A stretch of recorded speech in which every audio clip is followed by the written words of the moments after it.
Bom dia, irmãos. Feliz sábado a cada um de nós. Esta manhã abençoada, um dia santo, sagrado, escolhido pelo próprio Deus para a gente estar assim, junto de amigos, junto de irmãos e junto dele, principalmente, né? A irmã já falou nos recados ali, mas só relembrando, né? E não há problema nenhum nisso, a gente não vai ter aquela saudação final ali na saída do culto, né? Por uma questão de precaução mesmo, não há problema nenhum nisso, né? A gente sabe que todo cuidado ainda é pouco, né? Então só relembrando este anúncio, tá bom? Vamos fechar os olhos e antes de abrir a Bíblia, dirigir a Deus uma oração? Maravilhoso Deus, amado Pai de amor, é tão bom estar em Tua presença, Senhor. É bom saber que o Senhor está neste lugar, que aqui está repleto de amigos, de irmãos, de anjos, para que juntos possamos adorar o Teu nome neste momento, por meio da Tua palavra. Que o Senhor aceite como uma forma de gratidão os louvores que foram entoados, aquele que ainda fechará a nossa mensagem de hoje, e que o Teu nome seja exaltado acima de todo e qualquer nome. Se algum amigo, alguma amiga neste momento entrou triste aqui, que eles possam ser revigorados pelo poder da Tua palavra. Pedimos o Espírito Santo em nosso meio neste momento, em nome de Jesus. Amém.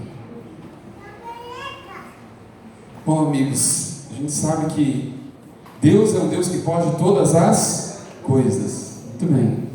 Será que Deus ele pode vencer uma batalha sem levantar uma espada sequer?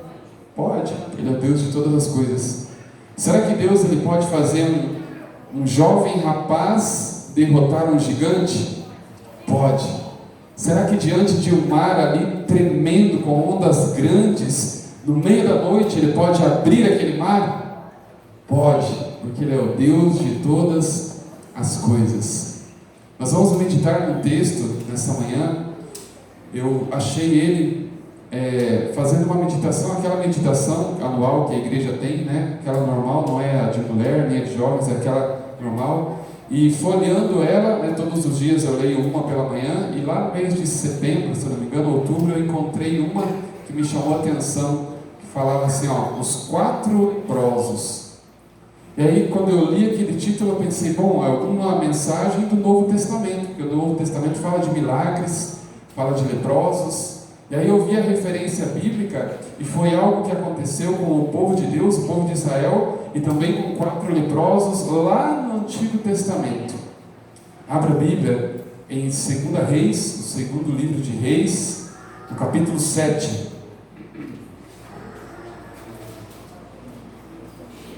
Segunda Reis, abre a Bíblia, irmãos. Pode ser a Bíblia, o celular, o que você tiver aí.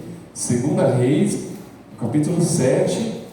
E não deixe de trazer a Bíblia para a igreja, tá, irmão? Acho que eu vou trocar aqui de... O telefone está falhando, né? 2 Reis, capítulo 7. Oi. Pode dar mais um pouquinho de som nesse aqui, por favor? Amarelo. Oi. Aí. 2 Reis, capítulo 7, a gente vai ler do verso 1 em diante. Uma leitura um pouquinho extensa, a gente vai dar algumas pausas, vamos fazer algumas reflexões, mas antes, deixa eu explicar o contexto desse texto para você. O povo de Deus era um povo de altos e baixos. E ele talvez nunca tenha estado tão baixo quanto neste momento, né? Era um povo que subia, descia, fazia a vontade de Deus, agradava a Deus, de repente caía, a idolatria tomava conta do povo.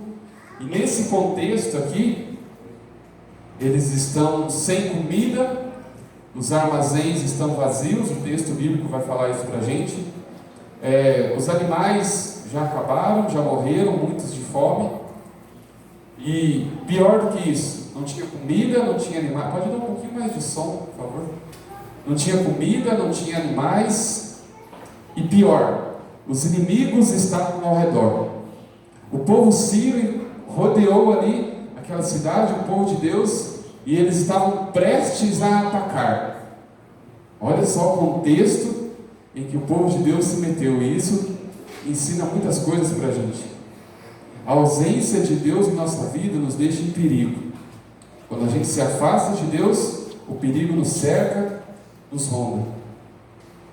2 Reis, então, no capítulo 7, verso 1 em diante, diz assim: Então disse Eliseu: ouvi a palavra do Senhor, assim diz o Senhor: amanhã, a estas horas mais ou menos, dar-se-á um alqueire de flor de farinha por um ciclo, e 2 de cevada por um ciclo, à porta de Samaria. Porém o capitão, cujo braço o rei se apoiava, respondeu ao homem de Deus: ainda que o Senhor fizesse janelas no céu, poderia suceder ou acontecer isso? Disse o profeta: eis que tu o verás com os teus olhos, porém disso não comerás. O profeta Eliseu, usado por Deus, falou ao capitão ali, ao braço direito do rei, falou assim: está vendo toda essa fome aí, toda essa miséria que a gente está? Amanhã, a essas horas, vai ter fartura de comida. E o que ele falou? Aquele soldado incrédulo: olha, mesmo que Deus quisesse abrir as janelas do céu, isso é impossível acontecer. Talvez ele não sabia que Deus é um Deus que pode todas as coisas. Relembrando, todo o povo de Deus passando fome, passando necessidade, não tinham mais comidas, os armazéns de estoque de alimentos estavam vazios, e pior, os inimigos estavam à porta. Verso 3 em diante agora, diz assim: 4 homens leprosos estavam à entrada da porta da cidade, os quais disseram uns aos outros: para que estaremos nós aqui sentados até morrermos? Se dissermos: entremos na cidade, há fome na cidade, e morreremos lá. Se ficarmos sentados aqui, também morreremos. Vamos, pois, agora e demos conosco no arraial dos Círios. Se nos deixarem viver, viveremos. Se nos matarem, tão somente morreremos. Levantaram-se ao anoitecer para se dirigirem ao arraial dos Círios. E tendo chegado à entrada do arraial, eis que não havia lá ninguém. 4 leprosos. Lembre-se que os leprosos eram completamente isolados da sociedade. Eles estavam à beira da porta da cidade. Toda a cidade ela era geralmente quadrada, era com muros altos e tinha um grande portal. E aqueles 4 estavam ali fora da cidade. E eles falaram assim: olha, se a gente entrar na cidade, ali não tem comida, a gente vai morrer. Se a gente ficar parado aqui, aqui também não tem comida, então a gente vai morrer. Então vamos lá na terra do inimigo, lá nos Círios, vamos ver se lá tem comida. Isso mostra uma coisa para a gente: disposição. Ficar parado no mesmo lugar não resolve nada. E aí Deus agora, maravilhosamente, a gente vai ver, usa esses 4 leprosos, pessoas. Parem para pensar, a lepra era uma doença terrível, e ainda é hoje, se não me engano chama hanseníase, não tenho, acho que é isso, eu esqueci de anotar, mas acho que é isso, é uma doença terrível, e eles, mais do que isso, eles não tinham lar, não tinham teto, estavam sem comida, e eu imagino que dentre poucas horas eles iriam morrer. O relato continua no verso 5, falou que eles foram até a terra do inimigo, e lá não tinha ninguém. Por que será que não tinha ninguém? Cadê aquelas milhares de pessoas, aqueles milhares de soldados? Onde estão eles? Verso 6 em diante. Por que não tinha ninguém lá? Verso 6. Porque o Senhor fizera ouvir no arraial dos Círios ruídos de carros e cavalos, e o ruído de um grande exército, de maneira que disseram uns aos outros: eis que o rei de Israel alugou contra nós os reis dos heteus e o rei dos egípcios para virem contra nós. Pelo que se levantaram e, fugindo ao anoitecer, deixaram as suas tendas, os seus cavalos e os seus jumentos e o arraial como estava, e fugiram para salvar a sua vida. Você prestou atenção nos versos 6 e 7? Falou que Deus fez eles ouvir um grande barulho, como se fosse de um grande exército, e eles falaram entre eles: olha, Israel está vindo aqui contra a gente, eles também estão vindo junto com os egípcios, junto com os heteus. Por quê? Porque o barulho que Deus fez os inimigos ouvir era grandioso, era um grande estrondo. Mas tinha algum inimigo vindo contra eles? Ninguém. Era ação, era o poder de Deus na vida do povo de Israel, mais uma vez. E então, ao ouvir aquele grande estrondo, eles saíram correndo, deixaram suas tendas, que eram suas casas, suas armas, seus alimentos, tudo como estavam, para fugir. E Imagine o tamanho do barulho que Deus fez eles ouvir. E mais uma vez eu pergunto: tinha algum exército vindo contra eles? Não.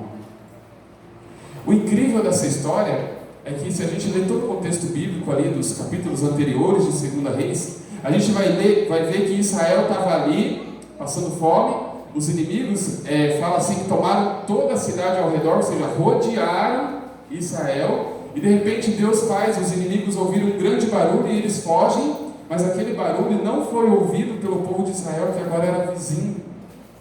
Deus fez apenas os sírios ouvirem aquele estrondo. Que Deus é esse? Um Deus que se emudece quando necessário, mas um Deus que faz barulho de um grande exército quando também necessário. E o relato continua. Verso 8, aqueles 4 leprosos. Chegando, pois, aqueles leprosos à entrada do arraial, da terra do inimigo, entraram numa tenda e comeram e beberam e tomaram dali prata e ouro e vestes e se foram. E os esconderam, voltaram e entraram em outra tenda. Imagina, eles chegaram numa tenda primeiro ali, viram que não tinha ninguém, saquearam tudo ali, e de repente pensaram: vamos na outra, vai que lá também não tem ninguém. E foram de tenda em tenda e não acharam mais ninguém. Verso 9: então disseram uns para os outros: nós não estamos fazendo bem. Esse dia é dia de boas novas, e nós nos calamos. Se esperarmos até a luz da manhã, seremos tidos por culpados. Agora, pois, vamos e anunciemos a casa do rei. Chegou o momento que caiu a ficha deles. Aqueles 4 leprosos, com fome, certamente o que encontraram pela frente ali se alimentaram. De repente pegaram o ouro, pegaram a prata, colocaram no bolso, e aí eles pensaram: puxa, a gente não está fazendo certo não. Vamos lá avisar o povo de Israel que os inimigos foram embora. Lucidez. Talvez algum desses 4 pensou assim: olha, Deus fez a gente aqui ter alimento em abundância, a gente não vai compartilhar isso com o nosso povo que está passando necessidade. Lucidez, gratidão. Certamente em algum momento eles tiveram isso nos seus corações, lembrando que eram 4 leprosos, mas que eram do povo de Deus, e faziam parte da linhagem, da descendência de Israel. Então eles voltaram correndo para avisar lá a cidade de que os inimigos tinham fugido. Verso 10: vieram, pois, e bradaram aos porteiros, nos portões da cidade.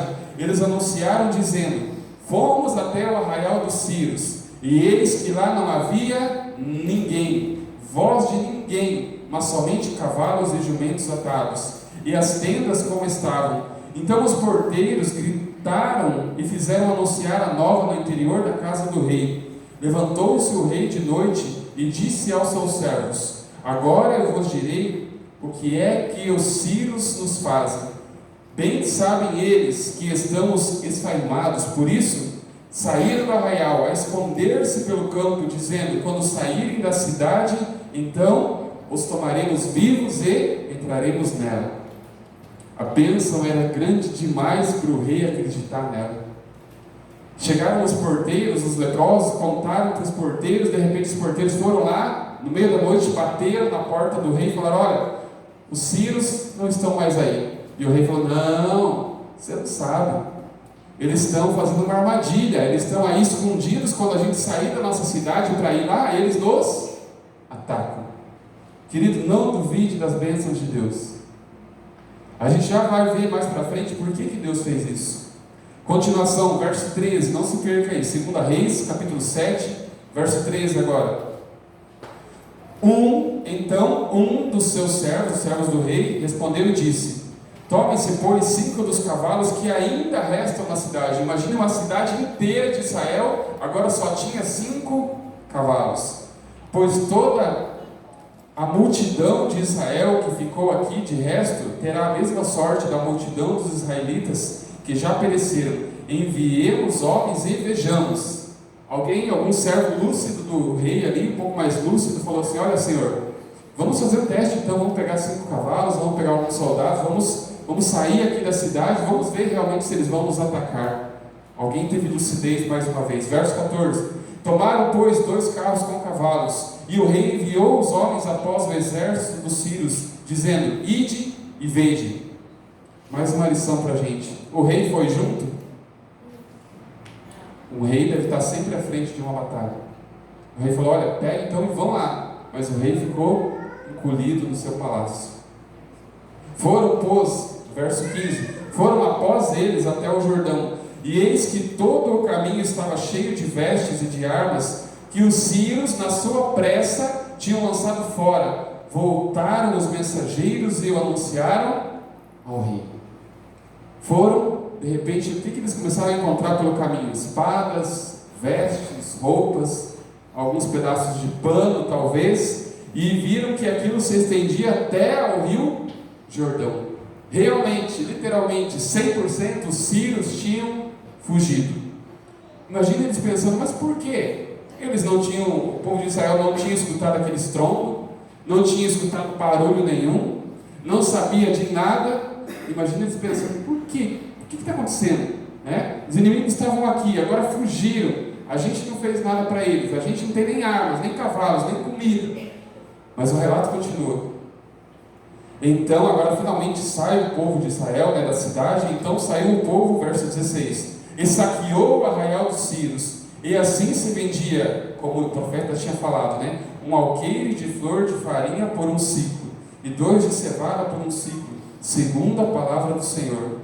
Dera o rei a guarda da porta ao capitão em cujo braço se apoiara.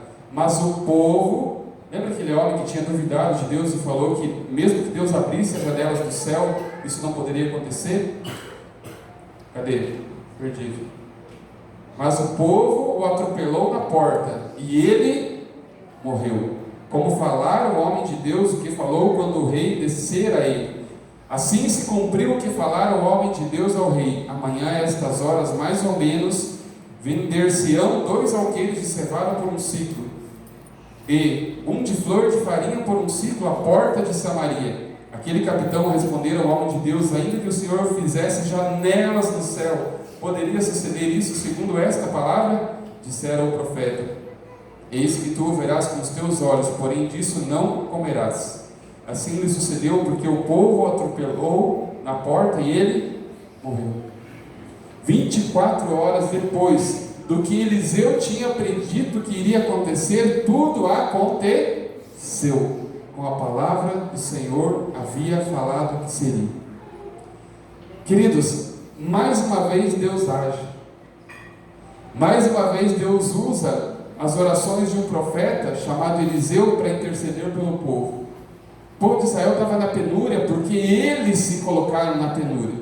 Estavam passando fome porque eles decidiram adorar outros deuses, colocar em seu meio ídolos, imagens de escultura, tantas coisas que Deus abomina.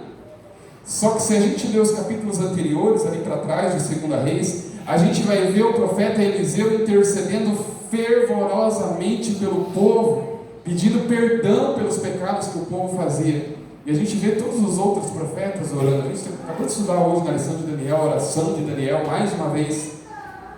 Deus estava atendendo a oração do profeta Eliseu. Em determinado momento da oração de Eliseu, no capítulo anterior, ele fala assim: tem piedade desse povo, passando fome. O povo de Deus não pode passar fome, passando necessidade. O povo de Deus não é um povo para passar necessidade. A Bíblia fala que a água e o pão serão certos, serão garantidos. O incrível dessa história é que tem um profeta, tem um servo do rei que duvida, tem um rei que também duvida, mas quem Deus usa? 4 leprosos. Isso mostra tantas coisas para a gente. Às vezes a gente encontra desculpas de não ter tempo para fazer algo para Deus. 4 leprosos, dentre poucas horas, morreriam de fome. Talvez seja a pior das mortes. Ellen White, no livro Profetas e Reis, na página 258, ela comenta algo fantástico sobre essa história. Profetas e Reis, página 258.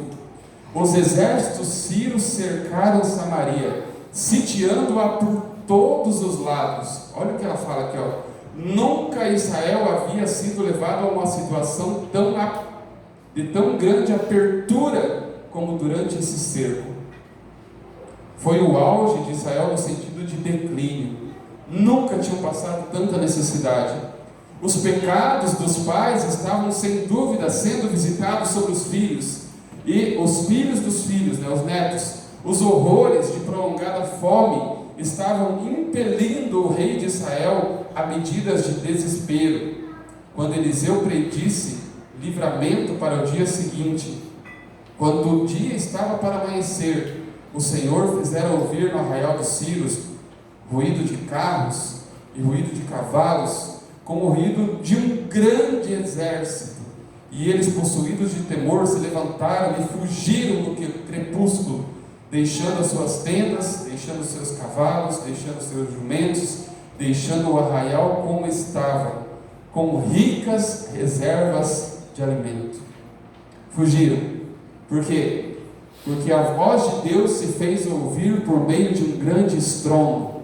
Você já esteve perto de um relâmpago? Já se assustou com um raio forte? Eu já, muitas vezes. Imagine o barulho que Deus fez eles ouvir para eles saírem correndo como estavam. Esse é um Deus que pode todas as coisas, um Deus inexplicável. Fugiram para salvar a sua vida, não se detendo até que passassem ao Rio Jordão. E se a gente pegar os mapas e fizer a pesquisa, o Rio Jordão estava longe, ficava alguns quilômetros longe. Então eles correram muito e não pararam de correr até que atravessassem todo o Rio Jordão.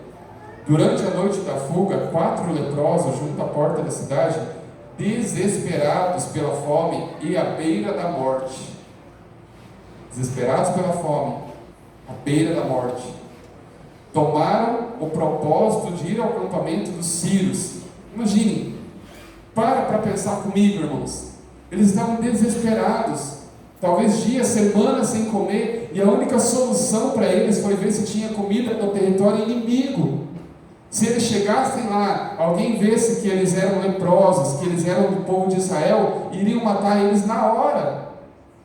Mas era a única solução que eles tinham. Israel não tinha comida, eles tinham que ir no acampamento vizinho.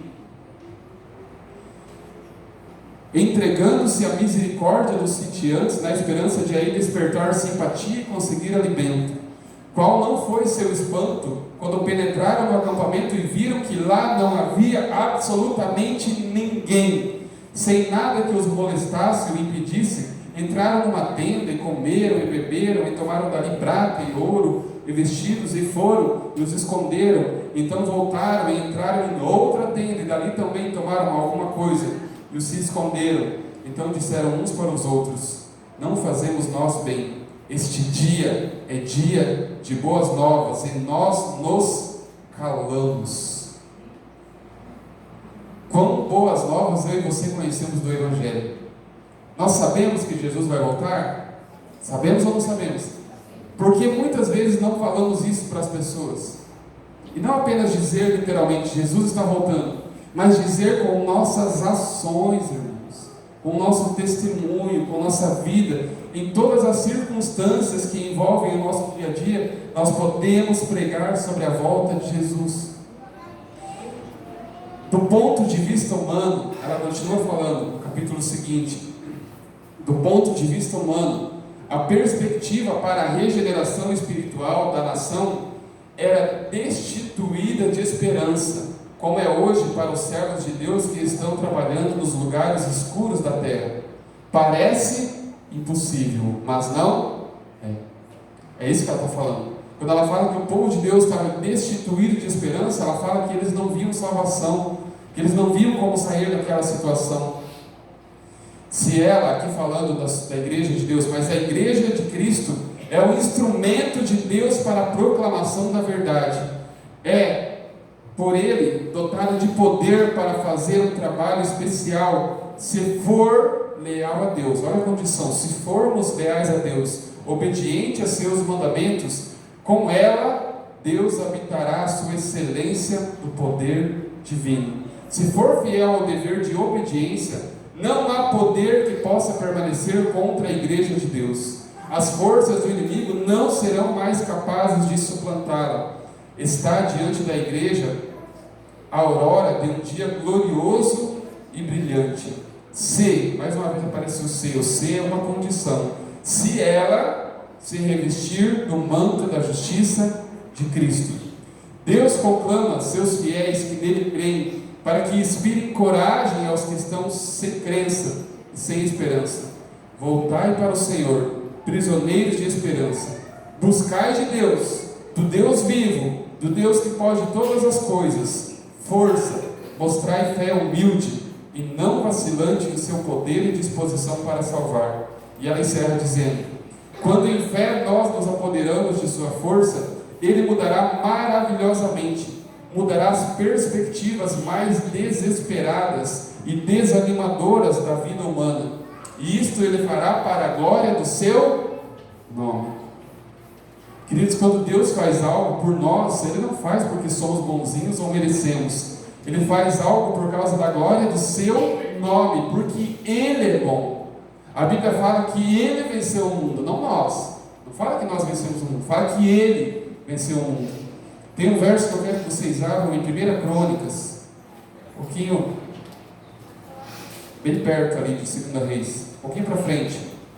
1 Crônicas, capítulo 16. Olha o que esse verso fala para nós. 1 Crônicas, é para frente ali de 2 Reis, capítulo 16, verso 25. 1 Crônicas 16, verso 25. Diz assim: porque grande é o Senhor e muito digno de ser louvado, temível mais do que todos os deuses. Existe outro Deus além de Deus? Não. Mas na mentalidade humana, existem deuses que nós criamos, que nós inventamos, mas que não são reais. Neemias 1, verso 5 diz assim, então eu disse: Senhor, Deus dos céus, Deus grande e temível, fiel à aliança e misericordioso com os que te amam e te obedecem aos teus mandamentos. Salmo 136, verso 4 diz: ao único que faz grandes maravilhas, o seu amor dura para sempre. Querido, Deus pode usar eu e você assim como Deus usou 4 leprosos. Deus pode nos usar assim como usou Eliseu para orar a Ele, pedindo intercessão pelo povo. Deus pode usar todas as pessoas, porque Deus é um Deus que pode todas as coisas. A gente sabe isso, a teoria é linda, todo mundo sabe, uma criança sabe, um adulto sabe, um ancião sabe, mas e a prática? E a confiança? Em momentos que a gente está vivendo, onde a palavra coronavírus está sendo a mais buscada nos últimos 2 meses, eu vi uma pesquisa na rede social, a gente treme as pernas, muitas pessoas tremem as pernas. Queridos, não há o que temer. É preciso prevenção, cuidados, é claro, tudo isso sempre tem que ter, mas não há o que temer. Deus é um Deus que pode todas as coisas. Ele é um Deus tão grande que não pode ser explicado. Se eu pudesse explicar isso aqui de Deus, Ele deixaria de ser Deus, porque algo que pode ser explicado cabe dentro do meu raciocínio, e o que cabe dentro do meu raciocínio é muito pequeno. Deus não pode ser explicado. Tem até alguns louvores que falam, ninguém explica Deus, outro fala Deus é Deus. Isaías 12, verso 6, abre aí, Isaías, a gente está finalizando já, 12, verso 6.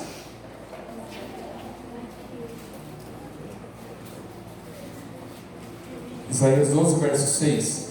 Alguém contribui com a leitura para nós?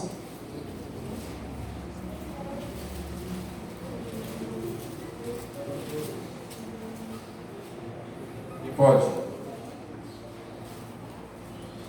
Isaías 12, verso 6. Exulta e canta de gozo, ó habitante de Sião, porque grande é o santo de Israel no meio de ti. Amém. Está falando ali que Deus é um Deus pequeno? Não. Está falando que Deus é um Deus grande. E grande no sentido não de ser alto, no sentido de poder todas as coisas, de ser um Deus poderoso. Isaías 40, 28 fala: será que você não sabe? Nunca ouviu falar? O Senhor é um Deus eterno, o Criador de toda a terra. Ele não se cansa, nem fica exausto. Sua sabedoria é insondável. Jeremias 10, verso 6: não há absolutamente ninguém comparável a ti, ó Senhor. Tu és grande, e grande é o poder do teu nome. E o último verso, Jeremias 32, 17, fala assim: soberano Senhor, tu fizeste os céus e a terra pelo teu grande poder e por teu braço estendido. Nada é difícil demais para ti. Há momentos em nossa vida, em minha vida, em que a gente não vê uma aparente solução, mas é aí que Deus age. Deus, ele só age porque nós não vemos soluções, nós não temos alternativas. E quando eu não posso fazer nada, Deus faz por mim. Muitas vezes eu não consigo fazer algo por um problema de saúde, por um problema físico, por um problema emocional, por um problema espiritual. Mas quando eu não consigo agir, Deus age. Essa lição, essa história, que fez-se ouvir um grande estrondo no arraial dos Círios, é apenas mais um dos milhares de milagres que Deus já fez. Ele pode fazer milagres em nossa vida, porque Ele é um Deus inexplicável, um Deus que pode todas as coisas. Josué, ele fala assim: não pasmes, nem te espantes, tenha bom ânimo, Deus cuidará de vocês. Não se atemorize com nada, irmãos. Tem um louvor que eu gosto muito da igreja, que ele fala assim: pode cair o mundo, estou em paz. Talvez é uma linguagem simbólica, mas está chegando um momento em que isso está sendo literal na nossa vida. Está chegando um momento em que o mundo realmente está caindo, e a gente tem que estar em paz. Nós vamos ouvir agora com um grupo de louvores, um louvor que fala que Deus é inexplicável. Se coloque em pé à medida que eles forem cantando, permaneça em espírito de oração.